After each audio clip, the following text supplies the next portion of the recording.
Whatu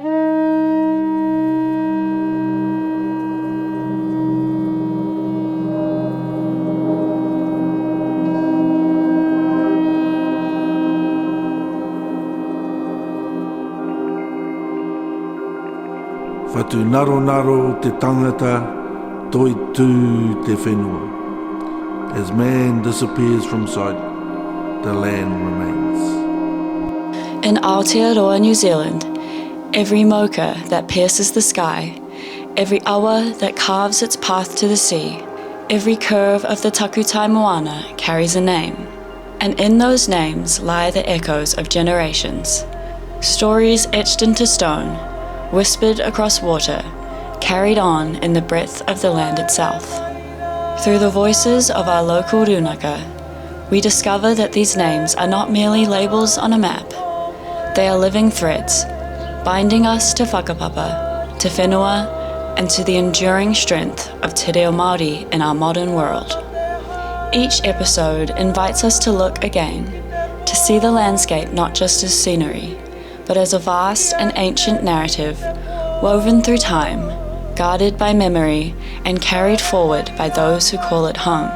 This is Toitū te whenua, e kōrero ana te whenua, e whakarongo ana mātou, where the land speaks and we listen.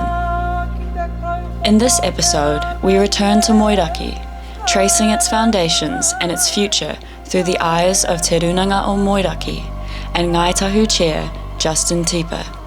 Tēnā koutou katoa, ko te kohurau te maunga, ko kākau nui te aua, ko Moeraki te whenua, ko Moeraki te marae, ko tira mōrehu te tangata, ko Ngāti Hāteatea, ko ngai te autau mārua, ko ngai tuahuriri ngā hapu, ko ngai tahu te iwi, ko Justin Tipa tōku ingoa. Tēnā koe, tēnā koutou. For me, Moeraki is a place where my great-grandparents, my grandfather, my father were all born and raised, so to have the opportunity to live here and raise my family here is something that means a great deal. Tipa's connections are deep and wide, to the land and its marae, to the hapu who settled here and those who led them. It's a special place, a slice of paradise, one of the longest inhabited spots along the coastline, and also simply home. I think back to the earliest inhabitants of this land, to our tupuna, nā rātou ngā ahi I kā I rungi I nei whenua, to our old people that ignited the fires of occupation on this landscape, and the successive generations that have maintained those fires. Moeraki used to be described as the kohanga or the nest where all those lines of whakapapa came together. So it's been a key kāinga over the years for our people. What is important to understand here is that when Tipa says Moeraki, he means something slightly different to the printed wisdom of today's roadmaps.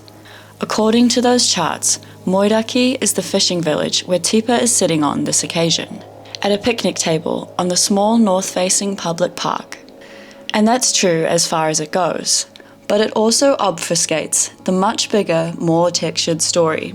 So Moeraki is the name of the whole peninsula, so we've got the headland, the port of Moeraki, the village of Moeraki, but for us in Ngaitahu, traditionally Moeraki centred on the Māori kaik, the areas of this peninsula where our old people lived. For us, the port here was known as One Kakara, and this is where the whaling station was established in 1836. One Kakara refers to the scent of the sand. One meaning sand, and kakara meaning smell or fragrance. It's a reference to those whaling days when the cetacean's oil was boiled down in big iron cauldrons. You can only imagine the scent that would have created during that time. But you know, now it's commonly known as Moeraki, the port of Moeraki, the village of Moeraki. But for us, Moeraki is our kaik, affectionately known as the first kaik and the second kaik, or the bottom kaik and the top kaik. To get to those settlements, you head south from a fishing village, over undulating, winding roads, sealed and unsealed, heading for the more easterly and southeasterly quarters of the peninsula. The kaiks, from the word kaika, meaning village, settlement or home, the Kaitahu dialect pronunciation of kainga. It's been a key kāinga over the years for our people. At one point there was a wharekura here, Omana Wharetapu, that was established by Matiaha Tira Morehu, Rawari Te Maire and other rangatira of the time, and that was an attempt to preserve traditional knowledge during that wave of colonisation, or the waves of colonisation that we experienced. And we also had another migration from Bluff, from Awarua, led by a woman known as Teitei, a wahine rangatira within Ngaitahu. And so you had a number of people from north and south came to call Moeraki home. The name itself, Moeraki, is older still, a clue to which comes from Ngaitahu's naming traditions. We have to understand the different categories of names, or how names come to be. Certainly for us in Ngaitahu, if I quote Tā Tipene O'Regan, we have three categories, and one is our Hawaii names. Those names that were brought by our old people from their homes in the Pacific, that were then put onto the landscape here in Te Waipounamu. Then we have those names that came about after significant events, battles, other activities, and then our ingoa tūpuna, our ancestral names. So Moeraki really is one of those old names that were brought from the ancient homes in the Pacific. There's different meanings or kōrero that I've heard as to what it means, but the most common is a place to rest or sleep by day, moi te raki, Moeraki. It is a dialectal nuance, so you will hear alternatives such as Moerangi.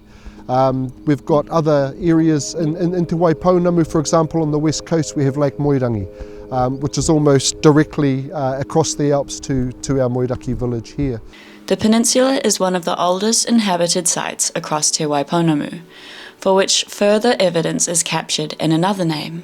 The name Te Rakahineatia is the ancient name of the old pa down at the lighthouse, and that name refers back to Maui in his whakapapa. So it really speaks to the antiquity of this landscape and the narratives that are on it. 18th century rangatira Taoka won a notable victory at Te Rakahineatia, defeating his rival Tāwhaki Te Raki at a battle of Tahakopa. Surviving earthworks there at Kātiki Point mean little imagination is required to appreciate the scale and substance of his settlement. The peninsula is rich in these tohu, these signposts to story. Some of them tell an earlier story, when Moeraki was a temporary kaika, an ideal place to call into and prepare resources on the way south to the annual TT harvest. Others narrate the transition towards permanent occupation. The principal figure in this latter trend is Matiaha Tira Morehu, who arrived at Moeraki in the 19th century with a retinue of fellow rangatira and tohunga from further north. At the time, there were already several other rangatira in residence, some of whom had moved south to escape the strife with Ngāti Toa in Canterbury. Among them, Tangata Hara, who had fought Te Rauparaha at Onawe. When Tira Morehu arrived, they deemed it safe to then return to Canterbury, and they returned north. There were other rangatira that held sway here. I think of the likes of Wī Pōtiki, Tāre Wetere Te Kāhu, Paitū, and it was they who vacated this land so it could be occupied by Tira Morehu, Teitei and others of that time, where they moved further south to other lands that they had. Paitū also figures in Moeraki's history of place names. So we've got a headland south of Moeraki that was traditionally known as Paitū's Head. When Paitū handed over the rangatiratanga of this village to Tira Morehu, to Matiaha, his name was placed on that headland, and that's now known as Matiaha's Head. And so even within contemporary times, we've got a change in names on this landscape representing the various rangatira and tohunga that were here at that time. But they are all names that we continue to sing about, write about, speak about, and breathe life into to this day. History's in a name, and a name is in the land, and we continue to walk the land, we continue to speak our history, sing our songs, so our tamariki, our mokopuna, and those successive generations grow up immersed in understanding what this place means to us, what it means to them, and the responsibilities that they will inherit to keep these stories alive for their descendants. Tira Mōrehu was among those to address the importance of the work, establishing, with Rawiri Te Maire and other rangatira, a wharekura, a place of learning at Moeraki, called O Mana Whare Tapu. We were very fortunate here in Moeraki, and indeed Ngaitahu, our old people were prolific writers, and indeed for a period of time Ngaitahu were more literate than the European settlers of the time.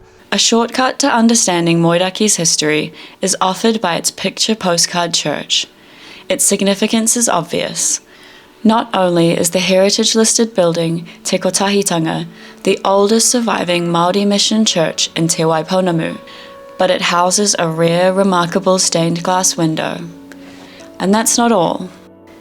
These days, Te Kotahitanga stands on Haven Street, in the peninsula's picturesque fishing village. Here in Moeraki, one of the oldest, if not the oldest, mission churches, Te Kotahitanga, that was initially built on the old kaik in the Urupa over at Kawa, where it once stood. And when the old kaik was abandoned, that church was put on a sled and it was towed over here to the port, and it stands to this day along the road at Haven Street. But one of the unique aspects of Te Kotahitanga of that church are the stained glass windows. And in those stained glass windows is a depiction of Tira Mōrehu in a window that is called the Sermon on the Mount. And I believe it is one of, the only example, or certainly one of, if not the only example, of a Māori, of an Indigenous leader captured in such a fashion. Both of these things, the story of the church that moved and the special place reserved for Matiaha Tira Mōrehu, are important clues to the wider history of this peninsula. A relatively small square of land that's played an outsized role in the history of Te Waipounamu. Our chief here, Matiaha Tira Mōrehu, indeed had a printing press where our people here produced their own, printed their own religious notices. They read, they spoke, they shared knowledge, and that really enabled them to preserve our history, to preserve our language.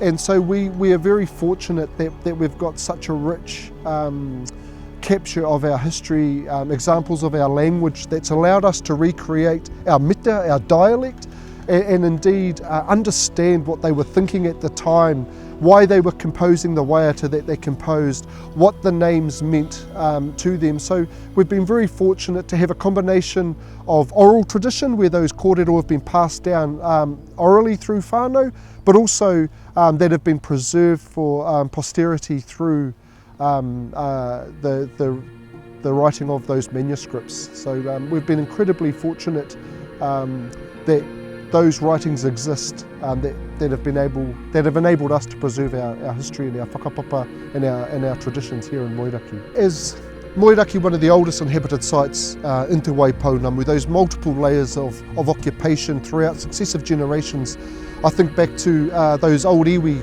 Rapuwai, Hāwea, Waitaha, Ngāti Māmoe, Ngaitahu, and each one of those iwi have maintained those narratives, those traditions, and occupation of this landscape, and we are the current kaitiaki of those kōrero, of those narratives. In Aotearoa, the land speaks, not in words we hear, but in names, ancient, poetic, powerful. Each name a living thread in the fabric of whakapapa, woven by generations who walked this whenua long before us. These are not just labels on a map, they are stories carried by rivers, etched into mountains, held deep within the land itself. Over time, many names were lost, changed, silenced. But the land remembers, and so do the people. This is a journey of rediscovery, of learning to listen again to the voices of the land. Because when we speak the names, we do more than remember. We restore connection, we honour those who came before, and we awaken the stories. In the next episode of Toitū Te Whenua, we continue this journey, kōrero with those who carry the kaupapa forward, and explore the place where history, identity, and whenua meet. This is Toitū Te Whenua. The land remains, and so do the names.